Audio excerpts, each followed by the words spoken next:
Hello, and welcome to your early weekend podcast here on Four Lads and a Dream. My name's Andrew, and it's a pleasure to be with you tonight, joined by three of my very favourite podders, Andrew Stewart, Davie, and Kenny.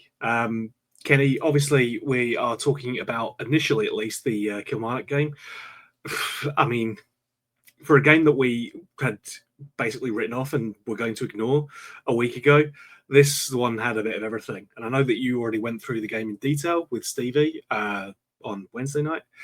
So I just want to get your kind of initial thoughts on it. I think the most significant bit initially that folk noticed was that the lineup was completely identical to the last lineup that Phil Kilmarnock played. I'd speculated that was potentially sending a message, but what did you make of going with that particular lineup? Yeah, it might well have been, Barry trying to prove a point and saying that I'll get more out of this group of players or this team than previously, but it very nearly backfired, didn't it? It was a kind of crazy first half hour. And listen, to be fair, there's not an awful lot he could have done personnel-wise. When you see the bench, the centre halves were kind of nailed on that they two were going to start. Midfield was going to be the same, and up front was kind of where he could have tweaked it a little bit. So I thought it was a cracking game to watch. First half hour was not entertaining for us, clearly, but if you're a neutral, that must have been a cracking game to sit and sit through and enjoy. But for me, more than anything else, that substitution that we're obviously going to come to was pivotal. It was really key to the way the game turned, I think. And if he hadn't done that, well, I'll rephrase it, put it this way. If the previous manager was here, I don't think he's doing that. I don't think he's going to change that there. I think he's going to wait to half time. And I think the game could have been done by that point, to be honest. The way Kilmarnock were just kind of carving us open. But yeah, I would be inclined to say, Andrew, that what you said about maybe proving a point is, we all know Barry, he's not shy. And he might well have been doing exactly that. And just saying, look, I'll show you that I'll get a tune out of this song here. And yeah, well, he did eventually, and it was thoroughly entertaining, Andrew. Yeah, I mean, Davie, as Kenny says, obviously probably started the worst way you could start your first game as your manager, conceding 2 goals in 20 minutes and looking like pretty much every time there was an attack that we would concede again. He does make that early sub, which we will talk about, but there is a reaction from that. I think Tav going into the centre of defence does help shore things up, and we see that we start being better at attacking. I mean, to be honest, in the first 15 minutes of that, I thought I would have to do my usual line, which is, tell me if you've heard this one before, but Rangers started off strongly, looked aggressive, and then immediately were masters of their own downfall. The fact that we then go on and actually progress beyond that and manage to salvage something out of that, and it's Killie, going 2-0 down there and looking vulnerable is the kind of thing that we don't usually come back from. And I'm not just talking about Phil Kilmarnock, because our record up there recently has been terrible. And Killie, credit to them, scented blood in the water and came out for it, and that's why they were in the ascendancy in that first bit. But we do come back into it in that first half, and it's clear even before the much dreaded halftime team talk that there was a strong reaction from the players to drag themselves back in. Absolutely. I think that you can't get away from that first half hour. You can't ignore it as part of the overall package of the game. I think if Kilmarnock are a very direct team, they're a team that play with 2 big, strong, aggressive forwards. I think if they could have picked 2 centre-halves to play against, they would have picked those 2 Rangers centre-halves from last night, neither of whom are strong or aggressive. It was crying out to change it. It speaks volumes for the manager that he did it. And it actually, I think, speaks volumes for Tavernier that he was able to go into a centre-half position, which he's not. I mean, how many times has he played that in 499 games for Rangers? Probably 5 or 6, something like that. And it made a huge difference. It gave us a platform. It's like we've actually had a foundation that the team could then work off of. I was really interested to see the formation that Ferguson was going to play, because although it's the same 11 players, I do think he tweaked a couple of things in it. It was far closer to being a front two than it usually is. And I thought the two wide men played inside more and let the fullbacks go around them a bit more than under Clement. The flip side of that was it left the two centre halves exposed more than it was under Clement. But it's more attacking. So I think what we're seeing is a team that's going to get the ball forward quicker. We're seeing a team that's going to attack more, get more men forward, try and score goals more. And yeah, as Kenny said, I quite enjoyed the second half. It was a good old-fashioned Scottish football game. It was two fully committed teams, both trying to get the ball forward and both trying to score goals, and I think that's pretty entertaining. And I'm interested to see what tweaks at all he makes for a home game, because I don't know whether he'll treat that exactly the same or not. Yeah, I mean, obviously the manager was quick to make the point that he'd only had one session with the players before the game. So it very much is you're picking up the pieces that you've been given. You can't do a lot with them, but there are tweaks, obviously, as you noted there, Davie, that you can make. That second half then, and that's scoring 4 goals and keeping Kilmarnock quite contained as well at their own ground. I suspect there's maybe an element of Killie tiring themselves out in that first half, because that was full on rock and roll. Let's go for this and see what we can get. If they get, one of the opportunities that they have in the first half, and that becomes 3 or 4-0 against us, then that's obviously a bigger task. But luck or whatever keeps us in the game. Vaclav Černý obviously getting that goal helps a lot. But if I had to predict a player who's going to change the game in that second half, the last one that I was picking off the evidence of that first half was Cyril Dessers. But he had 2 fantastic goals. And listen, I mean, Cyril Dessers has been discussed to death on multiple platforms. But his attitude is faultless, because regardless of how awful some of the misses that he made in the first half were, I think they're easily counteracted by the 2 excellent goals that he gets. A header that nutmegs the keeper, because he's still got to do that, and a single touch strike in the second half off of, let's say, a fantastic pass from Ridvan Yilmaz. It was fantastic to see, and that's Cyril Dessers taking us from being a goal down to a goal up, and really putting us back into the driving seat for that second half.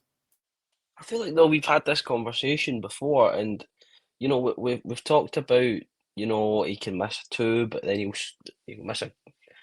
We've seen him miss more than 2, to be fair. But you usually then see him pick a goal in the second half, and you go, well, that was more difficult to finish than one of the X million you've had this season. You can point back to games where he's missed a sitter, but I think the goal away at Tannadice, where he's rifled it into the far top corner, it's like he's got a finish on him. He has that. Just a shot that you go, that's a stunner, and the volley was no different. The ball, as you said, to Ridvan was cushioned, and he was onside also, is the main thing, because as the ball's coming, he is still waiting for it to come down. He's still striding ahead of the centre backs. So I think the first instance was, has he gone too early? He didn't. He did well, and the finish was even better. And the keeper's come out, but he's not got a chance. I think, as you said, the header, he's just found that wee bit of space. I think we've already kind of touched on the centre backs, but Robin Propper is either everybody's pet peeve, or some people. I'm kind of still on the fence. I think he's very unfortunate it's his man, definitely, for the first Killie goal, but if you don't see the leg behind you and you go backwards over it, it's just unfortunate. But it's him and taking his man that kind of causes the 2 Killie players to go to 1 Rangers player, and Cyril's free to head home. I think Cyril, as we've said, that work rate, the attitude, the goldfish, I forget what's just happened to be 12 seconds, or whatever the term is, how many seconds it is. Everything that happens so quickly, he's able to put in the past and focus on the next chance that comes his way. And I mean, we gave him some really good ones, as we said. He missed a few. I I think just their creativity was really good in the second half. Even just down to even looking back at to the Cherney goal, a great first time pass from Mo in the middle of the park.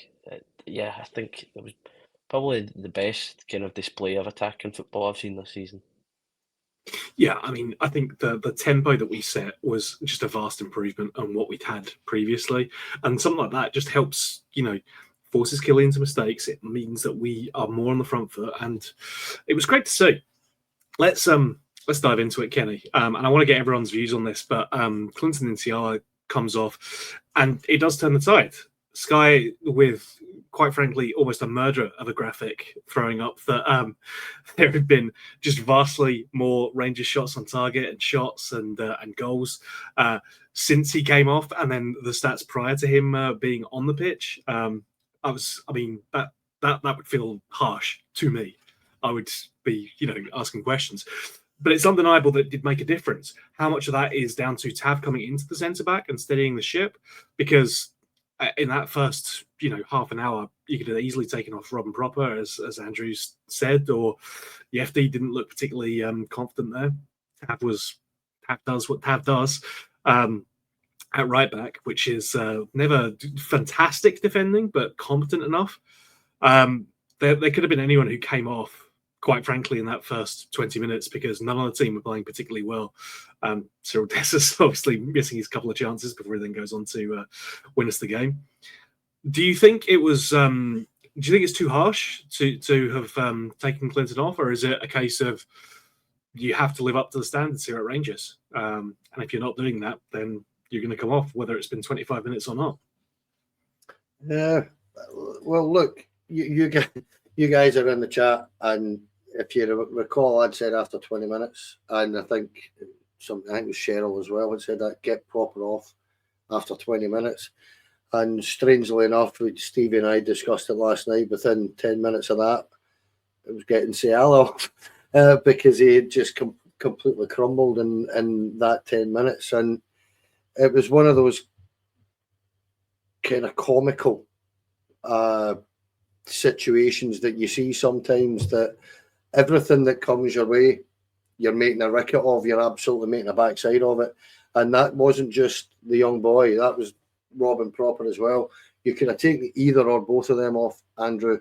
I think it's always hard or harsh when it's a kid, because you don't want to damage a young boy's confidence. That's not what Barry would have been wanting to do at all. But at the same time, without sounding uber staunch about it, Rangers come first.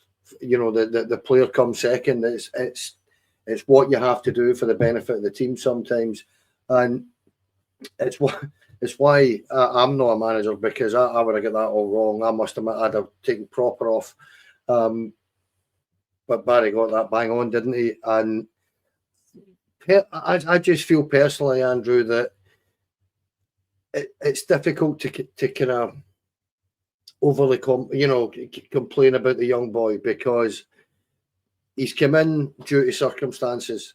I think that the club itself, the youth academy, the B team manager and stuff like that, no, he's probably not quite ready for this level, but he's been thrown in. He's done really, really well for the first few weeks. And when you stop and you analyse it and you think, that's, I think, our 5th win in 14 down at Rugby Park. We struggle down there. We struggle with the physicality down there. With all respect to Robin Proper, he is not a physical football player. He's like a fish out of water a lot of the time in Scottish football. So putting the two of them together, and I've got the benefit of hindsight, you can kind of see that might happen because of the way Kilmarnock play. And if you have got what is literally a bag of bones in Robin Proper next to you, who's clearly not enjoying it himself, and then you start making mistakes as well, then it would tend to be the young boy that would go completely mentally, and he did. So yeah, he got it right. Barry got it right, mate. But as I say, if it was me personally, 5 minutes prior to that, I would have had Robin Proper off. So that's why I'm sitting here. Well, yeah, I mean, you'd have Dessers off at half time as well. So, and yes, that's the thing. Yeah, but it's football management. You know, these things always come with a risk, right? You can take Insiala off and we just go on and concede another 2 goals, and then you look even worse for it. But you roll the dice. You're the manager. You're in the chair, so you're being paid to make that decision. He does get it right. I think it benefits the game, and I think fairness to Insiala as well. I think that's his 10th professional game.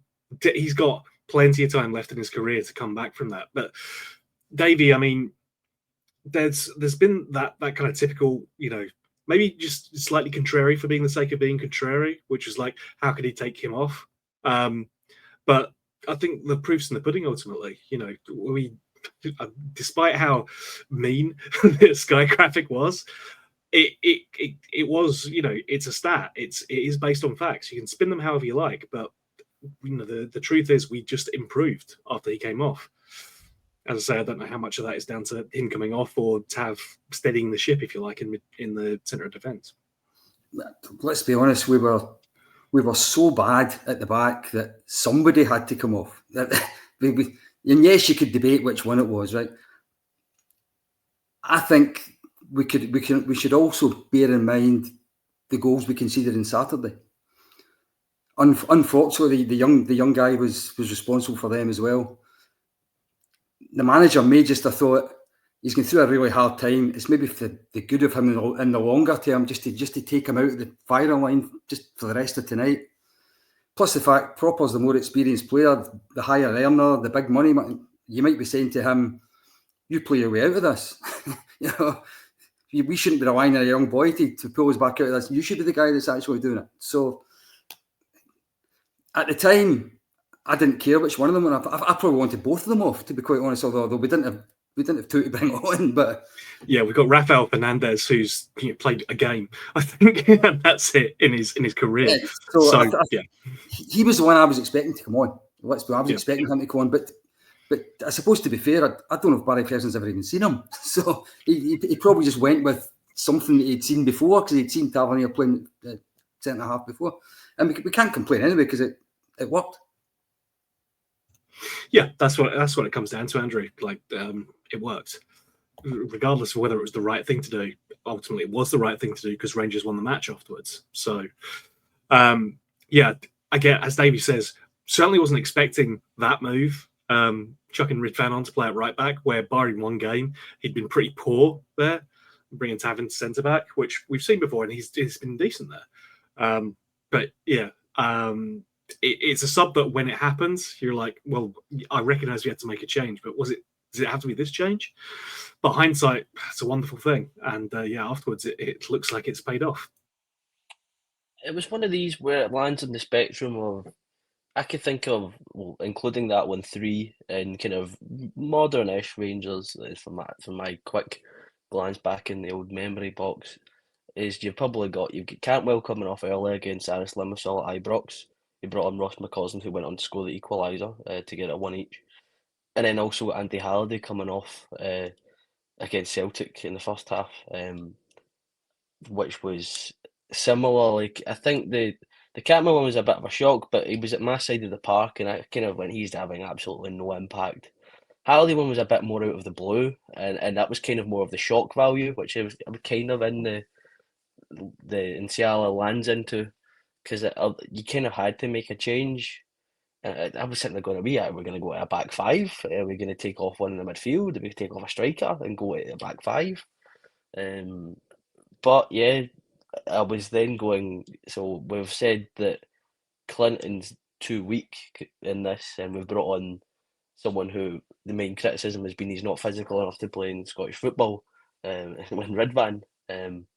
But Barry will say, hindsight, I had to make a change, and it's worked. If it goes the other way and it gets even worse, he looks silly. But yeah, I feel we've all kind of, Kenny and Davie hit the nail on the head. It's one of the two centre halves had to be cut, and as Davie said, leaning on the two errors against St Mirren. I mean, they almost conceded the carbon copy of the Olasanya goal. We got away with that one, but it was almost rinse repeat. So It was as maybe surprised because I hadn't seen the subs and I didn't realise that Rafa was on the bench until half time and went, okay, even more of an out there decision Mhm. when you had a centre back there. But yeah, it's that Sky graphic's brutal. I feel for young lad, but I feel that the majority of what I've seen, whether it's post game pressers with Rangers TV or just the media, that Cyril spoke really well about it. And I think it's important to also note about NCL is take your two defensive youngsters you brought in the summer. You brought in Mauricio Casemiro. Clinton went straight into the B team. Although Clinton's younger in that he's at where the birthdays lie. Clinton's only turned 21. Casemiro's 22. Casemiro's played upwards of 30 games for Rapid Yep. Vienna on loan. He'd a good 10, 20-ish games for Groningen beforehand. I've seen it, unless my football app's only not updated yet, that's 9 professional games for Clinton. It's an Mhm. incredibly different CV. Looking at age to games basis is ridiculous. Mhm. I think it was a wake up call is that this boy is a talent, but he's a very, very raw talent. And we Yep. just need to give him time. But I think we're certainly going to start to give him time over the season, towards the end of the season and the seasons to come. Mhm. Yeah, it's early days, and as I said, this early on in his career, there's plenty of time to come back from that and bring yourself back in. And it's a learning experience as well. Ultimately, it's finding that these are required standards. And I'm going to stick with you because we obviously have the game coming up this weekend against Motherwell.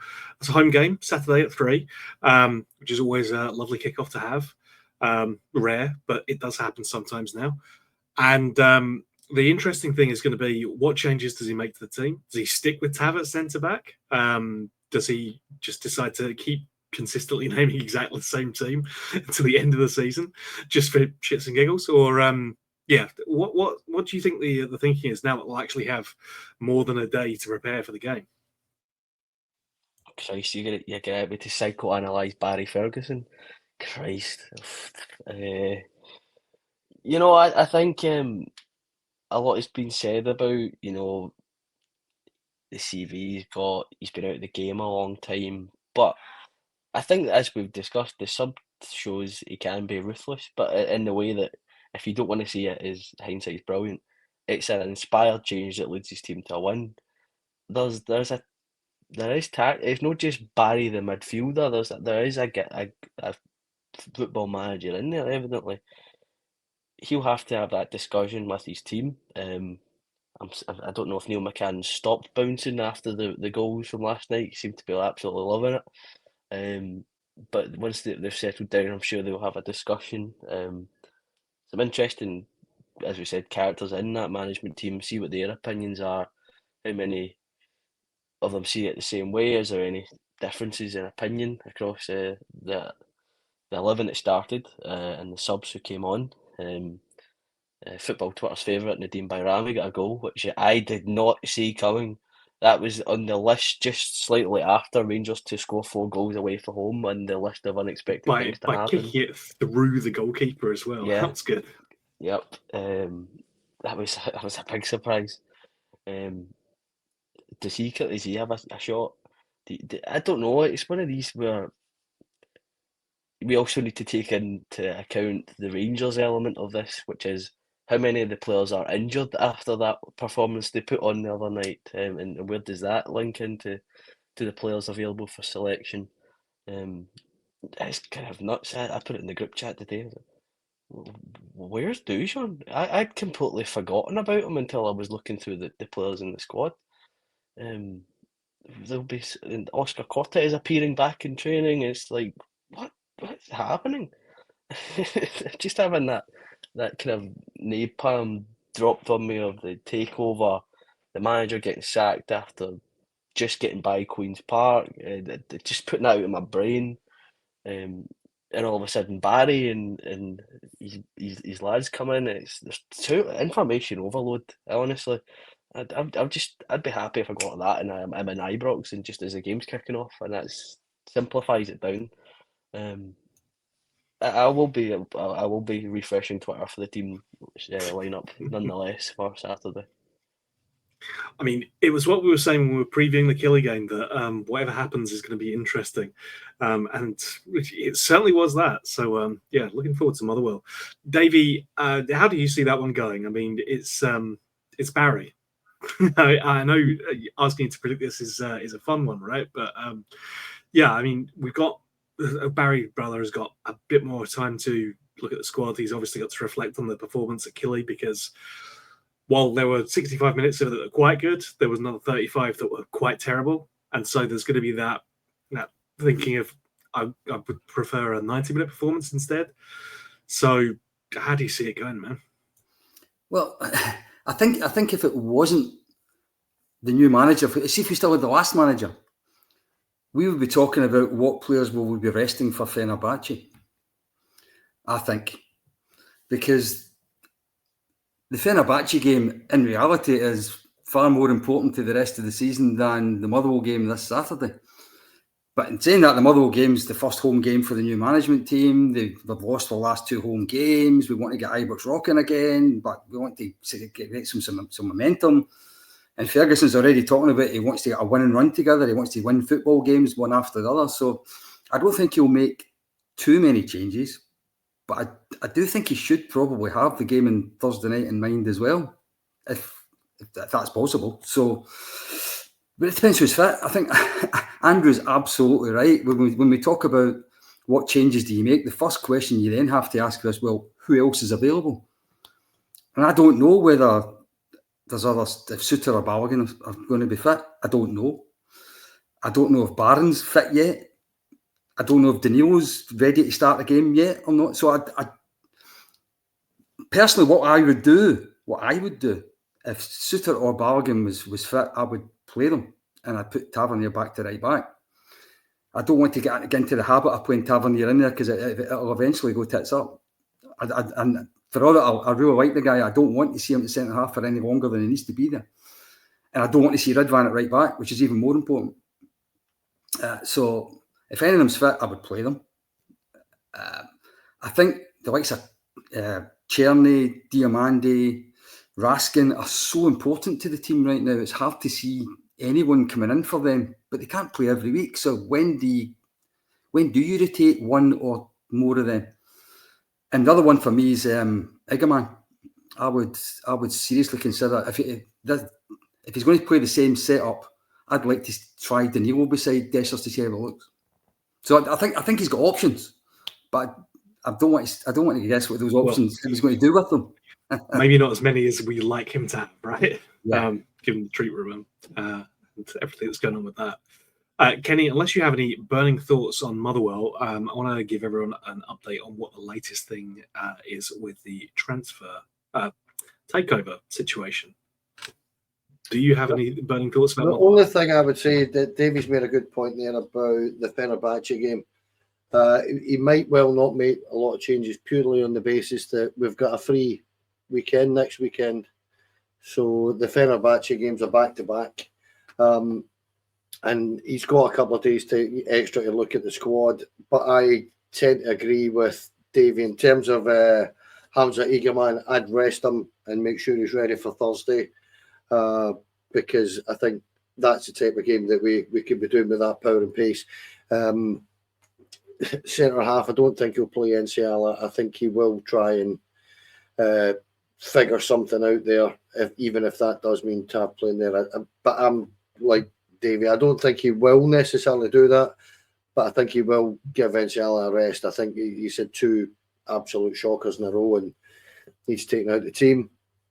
I would like to see Danilo start too, because I like Danilo. I think there's something about him that I really quite enjoy watching.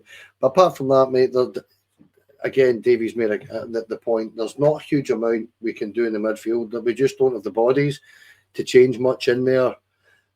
So it'll be more about. I'll be more interested in seeing what he did in the second half. Is he went far more direct, far more direct in terms of the ball was going straight forward immediately. He narrowed the team in that second half. They were really, really narrow. It'll be interesting to see if he starts with that, or that has been just something that he's, between them, him and Billy Dodds and Neil McCann, they figured out and said, look, we're going to need to squeeze that right into the middle because we're getting no joy trying to play wide at all on Wednesday night there. So it'll be interesting to see if he does tweak it a little bit more, because in truth, Andrew, I thought when he said, you'll see the tweaks, to be perfectly blunt, in the first half hour, I seen no tweaks. I couldn't tell what was going on. So I didn't see any tweaks at all. I only seen those tweaks, as it were, in the second half. I didn't see it at all, really, in the first half. Yeah, and Barry did make a point of saying he might have given the players too much information, and I don't know if that's code for I might have just screamed at them too much, but yeah, we'll see what happens come the Saturday, and then very sensibly getting ourselves eliminated from the cup to give ourselves the best possible opportunity of advancing the Europa League as well. So I mean, 4D chess we're playing here, guys. There's not a massive amount of brand new information about the what we think looks like the pretty definitive upcoming takeover now. There's an interesting comments from Parag Marath, who is the chairman of the Leeds group, right? Or at least actually it's chairman of Leeds themselves. He was on the FT Business of Football summit, because it couldn't be a podcast, it's a summit because of the FT. But just a couple of key quotes from this. I can't really comment on whatever rumours might be out there. It is doable to replicate the passion of Leeds. What we are looking for is a club with the right bones, history of success, and potential for growth. History of success isn't exactly something we can point to over the past 10 years, but prior to that, absolutely, yes. And certainly there's potential for growth there, because let's face it, we're in competition with one other team to get direct access to the Champions League. That's potential for growth right there, if you can regularly establish that we've got that. The other main point was that multi-club, from the standpoint of a hierarchy of clubs that maybe some other clubs do, and I think that's probably inferring towards the City group, is not how we're looking at it. Leeds United stands alone. If we were looked to share at another club, that would stand alone. What you can share and do on the commercial side and on the sporting side, we haven't looked at one club as a feeder club to another. Each club deserves all our attention and effort. So probably notably about that is the fact that it doesn't say Rangers. Who? No, we're not looking at them. There's no denial of the fact that this is something we're looking at, because if they weren't, it would just be shot down. I think the fact that it's being approached with a kind of strategy of making sure that whichever club they decide to go into and invest in, they are looking to grow that as its own entity and ensure that it is commercially successful. That's a positive for me, because what you don't want to be doing is basically turning into Leeds B and just becoming effectively an academy for them, or an incubator to grow and develop players to just go out to another team.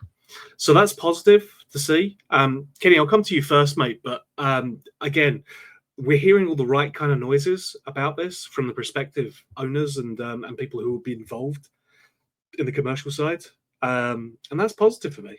What do you think?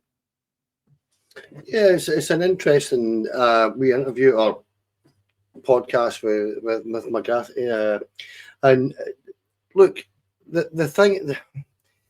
I think everybody got a wee bit concerned earlier on today, because there was a wee rumour doing the rounds online about if Leeds didn't get promoted, this takeover might not happen, and it was something to do with English Premier League rules on dual ownership.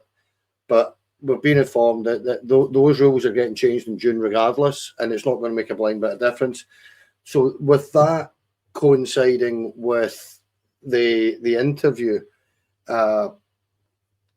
you've got to look at it and say, going by what the New York Times had put out the other day, this deal is effectively in place.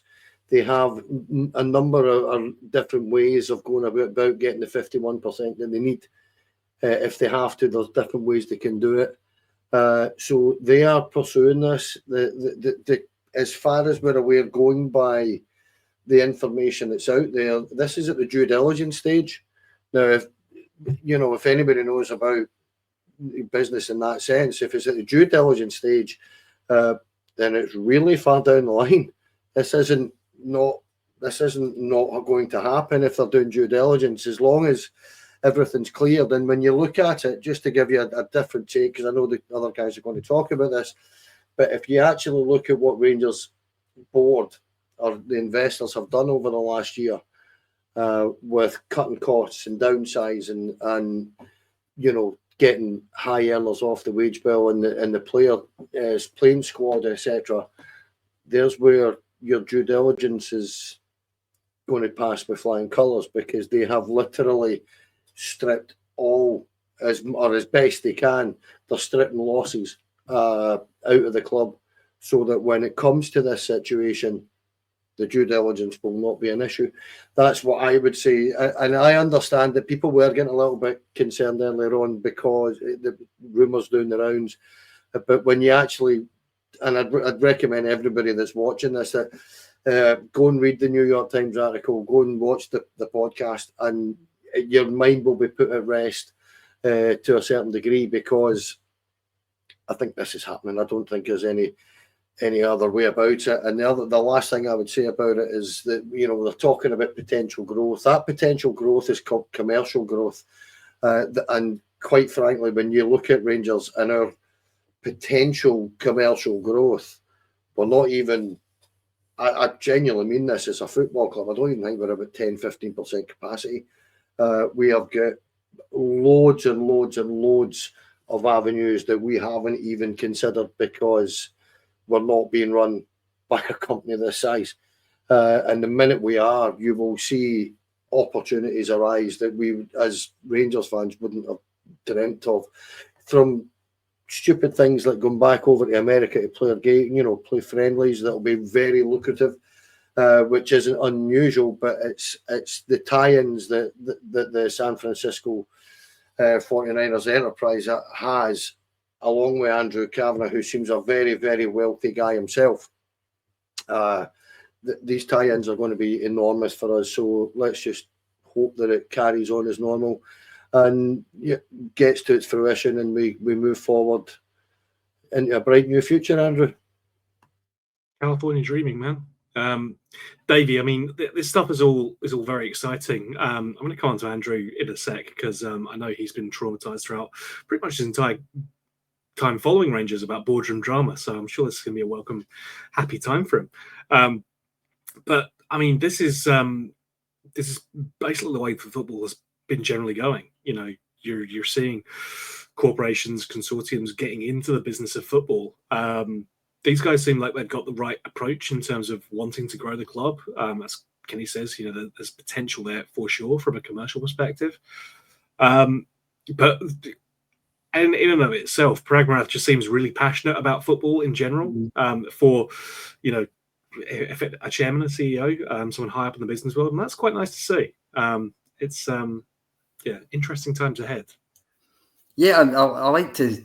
I don't know if everyone's watched his interview, that the video that came out with that, and he talked about how much he's fell in love with Leeds, and how the fact that he didn't know much about the club beforehand, but once he get involved in it, he even talked about, I don't know if I'll be able to love someone else the same, but it'll be like having two children. You can't pick one before the other one.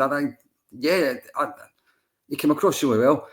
The thing that I kind of feared when I heard about this at first was, well, if they already own Leeds, how can they own Rangers? Because there was all these rules around about dual ownership and stuff.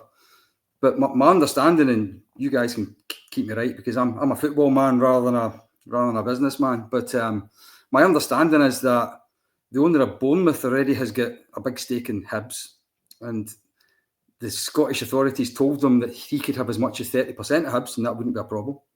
Mm-hmm. And the way this deal's getting put together is that the 49ers wouldn't have any more than 30% because Andrew Kavanagh would have the rest of it. Yeah. So you can quite easily get above 51%, and dual ownership is not a problem. And if that's not a problem, I don't know what the problem is, because I can't see this not happening. Yeah, Davey, I think the concern was, I think as Kenny touched on briefly, that the championship, or top version of the non-premiership bits in England, obviously have a separate governing body. Their rule that is still in place, but what we got in June was that their owners couldn't have dual ownership. So that was a fear around them not getting promoted and then therefore being locked out the deal. But we understand that rule's going out come June. So wouldn't be a factor regardless of where Leeds end up. And they're 5 points clear with less than 10 games to go now, I think. It might be more than 10. I might have made that up entirely. I don't know how far ahead they are, but they've won 2 big games in the last couple of weeks against rivals that are up there beside them, and they look really good to come up. They've got about 400 games left, mate. The championship they play forever, every single day. It's crazy league that. So yeah, Davie, I mean, it's positive for us, I think, and we can look forward to what's going to happen, right? Absolutely exciting times. It kind of reminds me back in the day when you youngsters won't remember the Soonest Revolution, as we called it, but it's kind of like that in my head, in that we've got what looks like a really smart businessman coming in, cash behind them, good ideas, and Rangers are just sitting there ready to get someone who knows what they're doing to take them back to where they should be. It just reminds me of it so much. It'd be interesting to see what figurehead they put in. That's the thing that I'm more interested in, actually, because I've kind of already came to the conclusion that it's going to happen. So I just want to see what they're going to do in terms of management, chairman, all that kind of stuff, because I think that's what I want to know, because the financial stuff, they'll just do it. Yeah, I mean, before Barry came in and we were looking down the barrel of just the rest of the season is going to be Phil Kilmarnock. This was the only exciting news that we had to look forward to. But now we've got a nice distraction in Bazball and seeing what fun and excitement that brings. Cannot wait for him to be up against Jose. I mean, things you literally never thought you'd ever see happen. Yeah, I just hope Neil McCann jumps in the right back. That's all, because the two of them will probably be right beside each other. Very exciting stuff. Andrew, I mean, as I said earlier, your experience in the boardroom has mostly been, absolute drama. Yep. People stripping copper wire out the walls, and then Dave King and the Three Bears coming in. That's been, the majority of the drama you've had, right? So this certainly looks more exciting for the future, right? Oh, it is, and it's stepping into the modern era of football. We're a club steeped in tradition, and you can keep tradition by all means. There's absolutely no reason to stop, having the standards this club's been run on for as long as it has, and still being the support and the ethos of Rangers, but doing it with a modern football twist and being run like a modern football club. And these are the things that we've been crying out for years. I think you said the last time we were podding is that whilst football was taking these steps into modern era, we were going through financial turmoil, and we've just kind of been left behind. We're slowly catching up, and this would take us right back neck and neck with some of the other clubs. The big one across the city is the key one. Then you can start to look at the continent. Granted, we seem to be doing relatively okay in Europe. I don't think that's really our issue. But if it's the Champions League, that's a whole other ball game. And I think, as we've said, that will be the aspirations for this ownership group, is to get that straight route in with winning the league. Because it's a nice kill two birds with one stone. You win the league and you get your best chance to get into the Champions League. So we'll certainly take that. If they want Champions League money, the best way to do it is to give us a league title, which is what we want. So yeah, that's a nice box ticking exercise. It's going to be a more enjoyable next few months. I think obviously we were on the death march with Phil still, but box office Baz has come in, which gives us some, something different to watch football wise, instead of scouring the Financial Times website and the New York Times, which was been the only source of excitement with Phil and that turgid football. I think it's just going to be a case of taking it week by week as it comes, and just seeing what the next kind of revealings is when the kind of we start to get to those kind of confirmation stages, official club communications, movements, and we've seen every time there's any movement in Company's House about Shields getting dallied about, and divvied out. Sorry, there's always what's happening here. So yeah, exciting times ahead. Yep, Barry's box office Bilbao bound Bears are on the way and keeping things interesting for us. Folks, it's always a pleasure to talk to you all. We always have fun with it. I want to thank everyone who signed up as a member as well. The only benefit you get from that, other than helping us, and we obviously appreciate that, is that you can post little stickers of Stevie's head in the chat, which is great. I mean, some folk are paying a lot for that, but we appreciate it nonetheless. Thank you to everyone who signed up as a member, because it helps the pod grow. You get to use little pictures of Stevie's head as a sticker. And frankly, it just makes things easier. It gives us more of a sense of stability, I guess, in terms of what we're trying to do to continue to grow the pod. I want to thank my 3 lovely co-hosts, Andrew, Kenny, and Davie. Kenny, thank you, mate, as ever. We've gone through some fun times doing the pod, but this has certainly got the potential to be some of the most interesting stuff that we're doing over the next few weeks. Yeah, hopefully this takeover happens, Andrew, and you and I can talk about a successful Rangers for the first time in quite a while. But just a quick point, I think I said the AP Premier League rules, it's the Football League rules, because I'll guarantee you there's at least 1 or 2 pedants on the comments that will pull me up for it, because they always do. So I'm just making sure I'm getting myself right. Kenny, unless you say it directly after saying it the first time, someone who's halfway through the video is going to comment, tell you got it wrong, anyway, and then reply to that and say, "Oh no, I see you corrected it. You're fine." By which point you've already read the hurtful message and been made sad by it. It is what it is, man. It's YouTube. Can't control that. Davie, thank you as ever, mate. Always a pleasure to talk to you.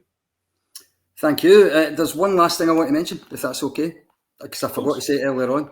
I'm using my Rangers history stuff. So James Tavernier plays his 500th game for Rangers this Saturday. I was meaning to mention it in the Motherwell preview and I forgot. That's historic stuff. There's only been Alan McGregor this century has hit 500 games for Rangers. You're talking he's played more games than Barry Ferguson has, more games than Richard Gough has. For all that he divides opinion, I really hope he gets the reception he deserves for that this Saturday. Yeah, no, I completely agree, mate.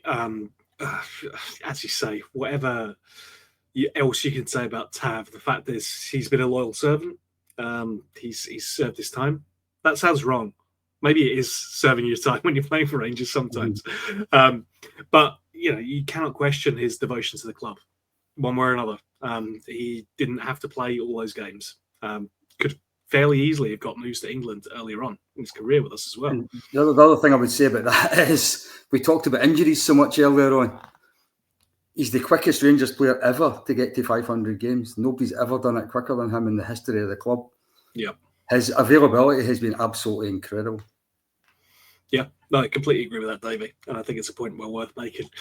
Andrew, always a pleasure, mate. Thank you again. And maybe we can take some time off now and not pod continuously every day while Stevie has us on this how much seemingly want to conquer YouTube all in one week.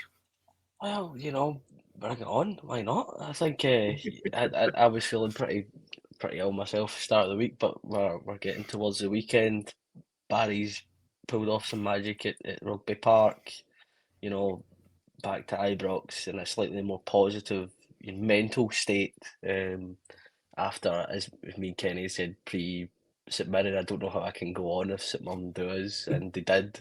It's nice to be focusing on the positive aspects for once, and if it's more pods about Rangers being in a good light instead of being front news of the papers, or front page of the news, just as for all the scandal every fortnight style that we used to be, then long may it continue, because a positive Rangers is a positive Andrew.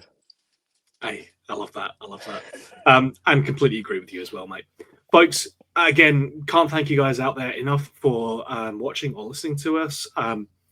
We know we've gone a little bit long, but Stevie's not here, so I'll do what I like. What's he going to do? Come after me? As ever, We thank you so much for your viewership, for everyone subscribing as a member as well. Even just subscribing, it's free. Why not do it? Like and share the video. And until we talk to you again, which I believe will be Monday, thanks again for watching. Bye for now.